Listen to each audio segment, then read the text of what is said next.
Sure. Present.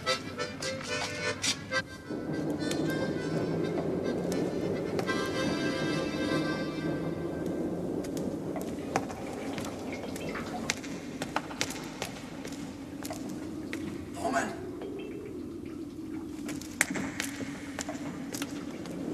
Norman. Oh, back here!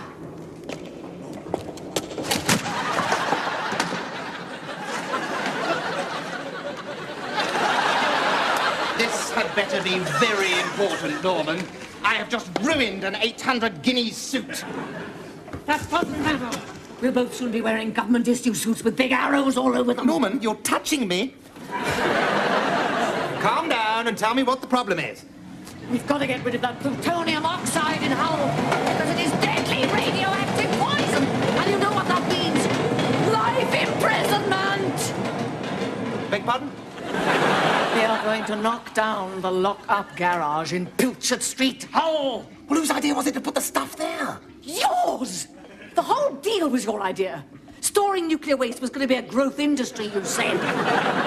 Well, I was right, wasn't I?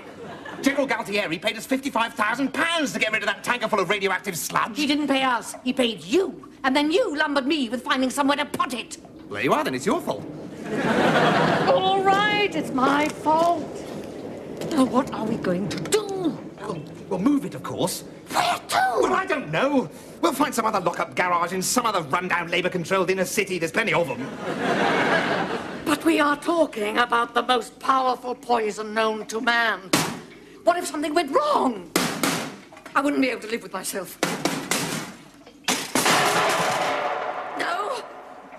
I'd rather tell the authorities and take my punishment like a man. Yeah, but you're not a man anymore, are you, Norman? I mean, not a proper man, are you? The Norman Borman of 1982 was all for the Argentinian deal, but ever since you've been having that hormone treatment, you've been growing all soft and sentimental. Yes, I admit it. I'm proud to admit it. I'm becoming a woman.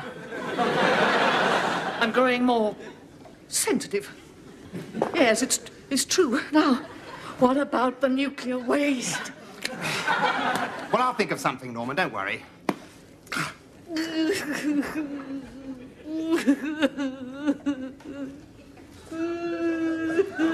Oh, Norman, don't cry, please. I can't bear to see a grown transsexual cry.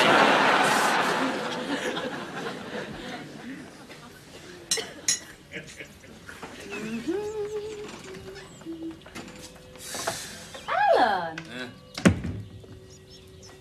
You're filthy. I'm surprised you can remember Sarah. It's been such a long time. Run along and change. Daddy's here. He's staying for a bite to eat. Oh, God. Daddy, you fancy a top-up? Is the Pope Polish? Well, this is a pleasant surprise, Roland. No need to lie, Bastard. You're not in Parliament now. You look as though you've been down a coal mine. Oh, this? This is called designer dribbles. It's all the rage in London. Is it? Wouldn't put it past those metropolitan pansies. Thank you, madame. Well, let's make a start. Charcuterie, Daddy. Shark? Charcuterie. Cold meats. You know, it's a French word. Oh, French. Might have guessed. You should know I never touch anything French. The last time I touched something French was in 1940. Her name was Giselle. I was pissing glass for a month. And they say the art of dinner table conversation is dying out. The ham's Danish, actually. Still European, though, isn't it? Factory farm, saturated with phosphates and hormones, 2 mouthfuls and you grow tits. That's Sancerre, Daddy. French again. I dare say it's 50% vinegar and 50% Jacques Chirac's brilliantine, but I'll give it a try. I was right. It's always such a pleasure when you drop by, Roland. Helps keep me in mind with what people are thinking, to use the word loosely, here in the constituency. If you ever showed your smug little face in this town, you'd know what they were thinking. They're thinking their MP's forgotten where his constituency is. I was elected to serve Halton Price? At Westminster, not to run the local Citizens' Advice Bureau. You were elected because you're my son-in-law and I'm the chairman of the local Conservative Party. Don't you forget it. Perhaps you'd like some cheese, Daddy. Oh, yes, do have some fromage. We have plenty of brie or camembert or Pont l'Evêque. Or some fruit. Yes, a French golden delicious. Haven't you got anything South African? I think I've got an outspan grapefruit in the larder. I'll just go and get it. Now, to the purpose of my visit. Yes, enough of the social pleasantries. The annual village fete will be held next Sunday in my grounds at Ingleborough Hall. Well, it's very short notice, Roland, but luckily I am free. You don't think I'm going to ask you to open the fete, do you? Well, naturally, I am the Member of Parliament. And you'd milk the occasion for tawdry personal profit as you did last year. By the time you'd finished your party political broadcast, it was dark. No. We've got Ronald McGill to do the honours. Ronald McGill? In Emmerdale Farm? Oh, it's wonderful. Wait a minute. You mean to say you're getting some rustic to open the fete instead of me? Be silly, Alan. Emmerdale Farm's a television programme. Ronald McGill plays Amos Brearley. Oh, that's jolly exciting, Daddy. Oh, well, thank you for that vote of confidence, Sarah. I'll remember next time you want to go to London to rape Harrods. If she wants to, you can afford it. Nouveau riche little parvenu like you. Oh, I see. You don't mind using French words when they please you, do you? Are they French words? I didn't know that. Bugger if I'll use them again. And then, a week after I topped him, some other fella confesses to the murder. Ah, well, that's the way it goes. You can't make an omelette without breaking necks. Oh, hello, sir. I was just reminiscing about the good old days. Really? I suppose you consider killing my father-in-law, would you? You know, just to keep your hand in. Cash job. Oh, Gidley Park's always been a cantankerous old bugger, so you don't want to worry about him. I wouldn't worry about him if he was dead. Mind you, hanging's too good for him, really, isn't it? I suppose you could arrange to have him torn limb from limb between two teams of dray horses. It'd be good publicity for the brewery, certainly. That's very imaginative, sir. I can see you'd have loved it in the good old days when hanging was reserved for minor misdemeanors. Now, your hardened criminals, now they were hung, drawn and quartered. That is to say, sir, they used to hang them up, cut them down while they were still kicking, draw the entrails out of them with hooks, cut the body into 4 pieces and then stick the head on a pole as a deterrent. All that, of course, was done in public. Must have been a lovely day out for the family. Oh, by the way, sir, if you're eating tonight, the special is stuffed hard. No, thank you, Sidney. I'll just stick to the brandy. Half a mile. Vernon. Hey up, are you Alan Bastard, the Member of Parliament? Bastard. When Mr. Bastard is in here, Vernon, he is off duty. Well, if you ask me, he's allus off bloody duty. So the night my little grandson asked me what mythological meant. Oh, I said it's some fabulous non-existent creature like a unicorn. Or our MP, Mr. Bastard. I'm terribly sorry about this, sir. Shall I eject him? No, that's all right, Sidney. Let's hear him out. And then throw him out. All right, then, you odoriferous little prole.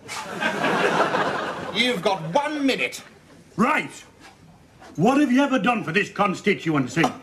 You or your party? What have I ever done? People have never been so well off. All my friends drive BMWs and are making a fortune. I'm talking about proper industry with proper jobs. I can remember when Britain was the worship of the world, but you heartless new money Tories don't give a tinker's cuss about manufacturing. That is a baseless slander. I buy British. I drive a Bentley. My suits, my shirts and my shoes are all handmade by British craftsmen, albeit with Greek surnames. I'm talking about proper jobs. I can remember when we had the most profitable coal mine in the whole of Yorkshire. A coal mine? Here? Aye, but you wouldn't know that, would you, you Tory rag?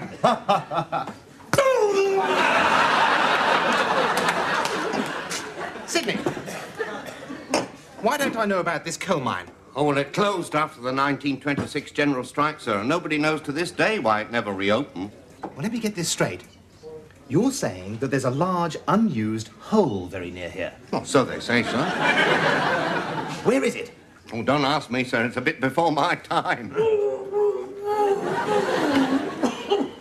Well, who would know then, Sidney? Well, the owner, of course. But the general strike was in 1926. Is the owner still alive? Yes, but he wouldn't be if you had your way, sir. It's your father-in-law.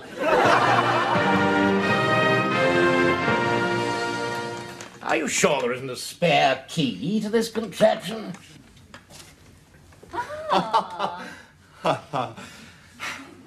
Well, you look like a chap who could do justice to a single malt. Make that a double single malt. Well, what have you two been chatting about? Daddy thinks it's high time we started a family. Right you are, father-in-law. We'll get right down to it the moment you leave. Oh. Mud in your eye? Bastard, you're after something. No. Just trying to be pleasant. Make up for my appalling behaviour in storming out earlier on. Darling, I've bought you a present. It's in the garden. No.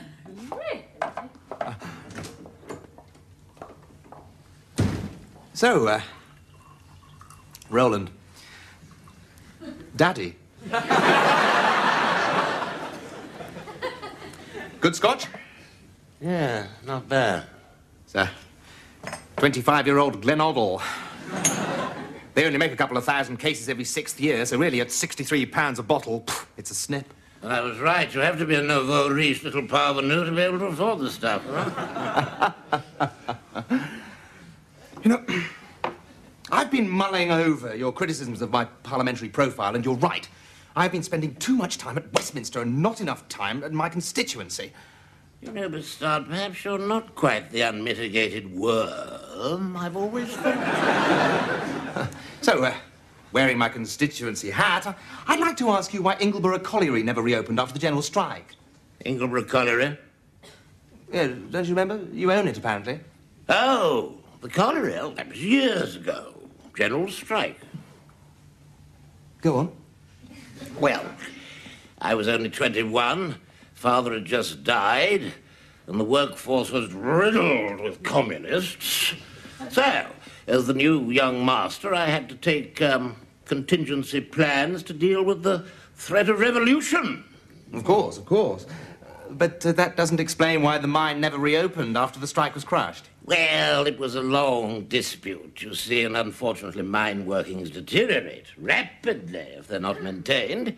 So, by the time we'd starved the men back to work, there wasn't any work for them to shuffle back to. How funny. Just as a matter of local historical interest, where was the mine, actually? Hereabouts. Whereabouts, exactly? Why don't you concentrate on Westminster and stop poking your nose into local affairs?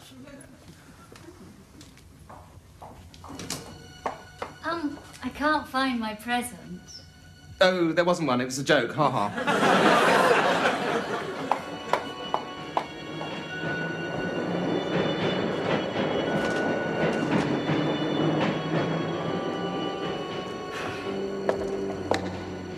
Norman, you're looking quite curvaceous. Thank you, darling. And you can cut that right out. I hope to, in due course. And when I'm a woman, the authorities won't be able to touch me. Unless they ask me nicely. Look, I've located the mine on this old map. Now, I've checked the 1982 version, and there doesn't seem to have been any building above the mine. Splendid. Of course, we ought to contact the county council, see if there's been development in the last few years. Oh, yes, that's a good idea, yes. And then we could issue a press release, couldn't we, saying that Alan Bastard, MP, is about to dump 1,000 gallons of radioactive slurry in an area of designated natural beauty. Sorry, darling. Come on, let's get going. We've got a long drive ahead of us. Get off! Oh.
going to need the serious bolt cutters. Thank you. That's good news, the gates, I suppose. We can't dump it here. Why not? Because the mine runs under a school. That's why not. You can't dump nuclear fuel under an infant school. It's only a council school. Politics! Don't come into it. They are children. Look, you old woman. If the British people have just voted for an independent nuclear deterrent, then they should be proud to have British nuclear waste under their schools. But this is not nuclear waste. Well, then it's probably less radioactive. I mean, the Argies aren't as efficient as we are they, Norman? No!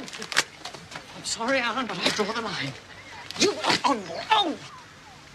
You walk out on me now, Norman Borman, and you can whistle for the money for the rest of your sex change. Well, I don't suppose I need your money anymore. The gamma rays coming off this truck. I wouldn't be at all surprised if I changed species, let alone gender. Norman, be reasonable. This job doesn't call for reason. This calls for a mindless psychopath. Right.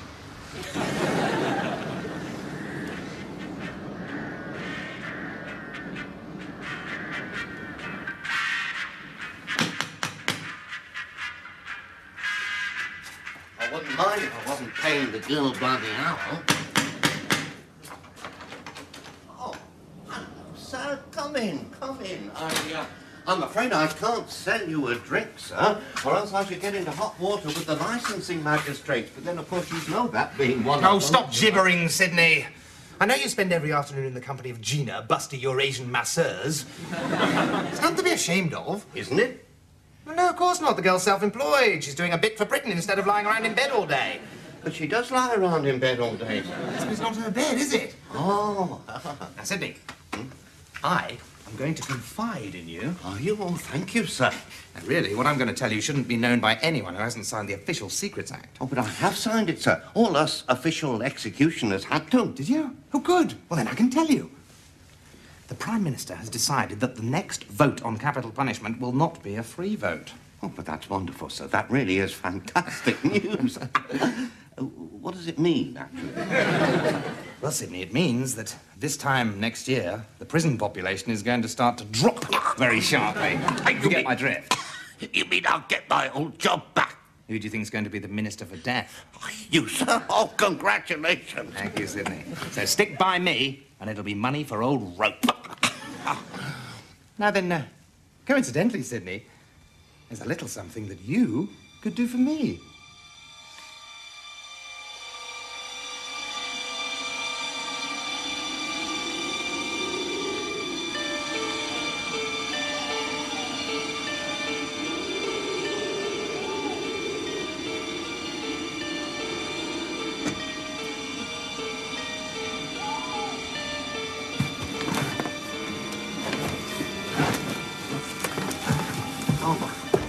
If you don't mind my asking, sir, oh, dearie me, why are we dumping beer in a disused coal mine? Unless, of course, it isn't beer. I can see you're not as stupid as you look, Sydney. Oh, thank you, sir. So, let me just say that what I don't tell you, the Russians can't torture out of you. Got you, sir. Right, Sydney, this is the plan. You shin down the ladder. I'll go and get the barrels of beer, drop them down to you, you catch them, and do the necessary. I'm not going down there, sir, not even for you. Why on earth not? I'm afraid of depth, sir. Afraid of what? Depths, sir. Some people are afraid of heights. I'm afraid of depths. That's why all the barrels in my pub, sir, are under the counter so that I don't have to go down into the cellar. You're mad, aren't you? Well, more you're neurotic rather than you're psychotic, sir. My psychotherapist says that it's all my subconscious guilt because of having to prepare all those people for the long drop. All right, I'll do it myself. But I'm warning you, when the death penalty bill comes up for its third reading, I'm going to table an amendment in favour of the electric chair. Oh, but you can't do that, sir. I don't know my AC from my DC. Just get the barrels, Sydney. You're not afraid of barrels, are you?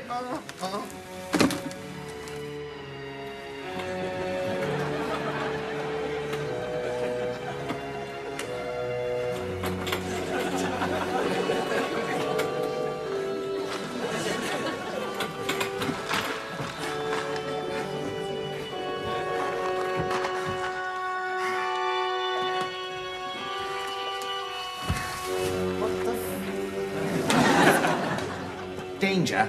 Mustard gas. Deadly poison. Best before December 1927. As I told you, I had to make contingency plans against the threat of revolution. But for £55,000, that's what the Arges paid you, isn't it? I'll show you my disused quarry. Roland Gidley Park. You're a bigger bastard than I am. Gotcha!